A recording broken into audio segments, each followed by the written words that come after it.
So the Centurions Cup has come out. In this video, we're going to show you the best tactics and what you get for rewards. So for playing 4, you get an 81 plus 2 rare gold upgrade. Playing 8, you get an 84 plus. 2 wins gives you an 83 plus double. 4 wins an 83 plus double. 6 wins the same pack. 8 wins is going to be an 84 plus. And then 10 wins is an 10 times 83 plus. Plus an 85 times 2 as well for completing everything. So let's go have a look at the requirements and what we actually need to do for this Centurions Cup. So as you can see there, you get 4 matches a day and they're there for 7 days. So you haven't got many games to complete this. You can only have max clubs 4 and no loans. So let's have a look at my club, for example. So we can only use max clubs 4, which luckily for me, I've got a lot of Real Madrid players, but including our bench. So let me just go swap our team around quickly. So a couple of things I've noticed is icons and heroes don't count as leagues or clubs. So, for example, you can see here we've got Icon, which is 1, Real Madrid, that's 2, Marseille, that's 3, Ligue 1 is 4, and then we have Premier League here. And if we swap him over for anybody else, that's 5. Or with this guy who's alone, that's 4 again. And this is going to be 4. If we put on another player, let's say, for example, I have a different striker to take off this Ligue 1, because that's technically a club, or it doesn't have a club, so it doesn't count. You got yourself away by doing that. So if you've got a lot of icons or heroes, put them on the bench if you want to use your main team. Of course, we've got 4 Real Madrid players, 2 Marseille players, and then the rest are icons or heroes. So I highly recommend doing that. For example, I could swap them over if I need to, and we've got ourselves that. So there's that. In terms of custom tactics, these are the ones I use in every single review I've ever done on the channel. Also what I use for champs and rivals in Elite Division and try and get 20-0 in champs. So we want to have...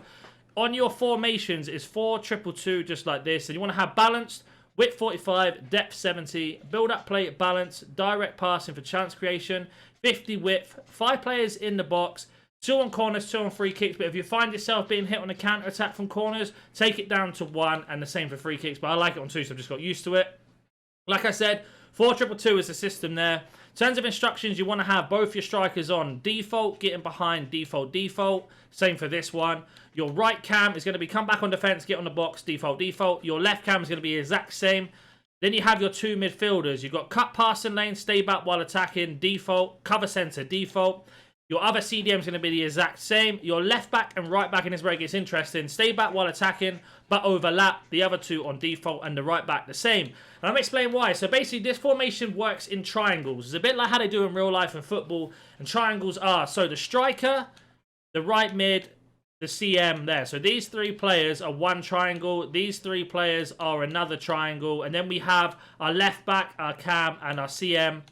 If I can select them, these 3 are a triangle as well, and the same for this. So you've got yourself 2 sets of triangle with the back 3, then you've got 2 sets of triangles in the top. And how it works is your CM, you want to keep 1 back because they always are stay back attacking, so you manually bring 1 forward, you give him the ball, you walk forward. You then have your 2 strikers and your 2 attacking midfielders pushing forward to make a 5 attack, and one of your players will sit back to make 5 defense. As soon as you pass the ball with your whichever midfielder to any of these players here, he will drop back, so then you've always got 6 defending, 4 attacking, unless you manually bring them forward.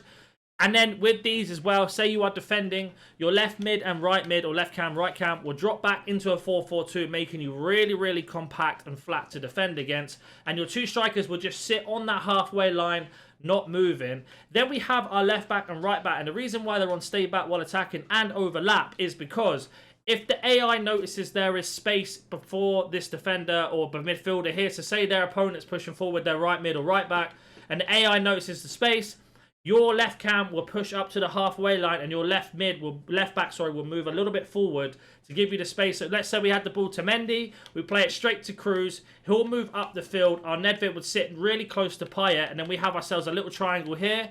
If the pass isn't on, we go back to our left back and we can switch it over to the other side and then reset this attack here. And it's really, really helpful for hitting them on the counter attack.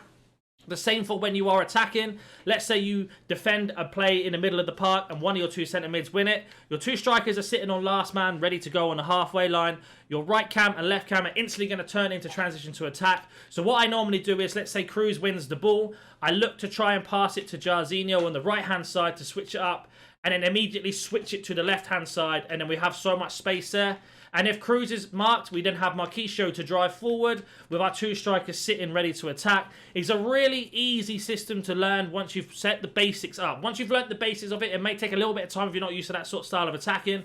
Like I said, go watch some of the player reviews that I've done or other objectives I've released on the channel because you'll be able to get a real understanding of how it works. If you have any questions, let me know. You must treat this as if it is Foot Champs. It's skill-based matchmaking.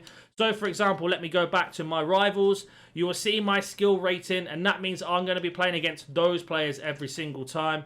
It's going to be a sweat fest because Team of the Year is coming out, and everybody takes this extremely seriously, I've noticed. So, in terms of that, you can see there, our skill rating is 407 in Elite Division at the minute. That's who I'll be playing against. So if you're in Division 2, you play Division 2. If you're in Division 4, etc., Division 1, blah, blah, blah. So if you have any questions, comment down below. If you're new to the channel and this has helped you out massively, hit that like button to let me know. And subscribe if you want to see more FIFA content. I'll catch you in the next one. See ya.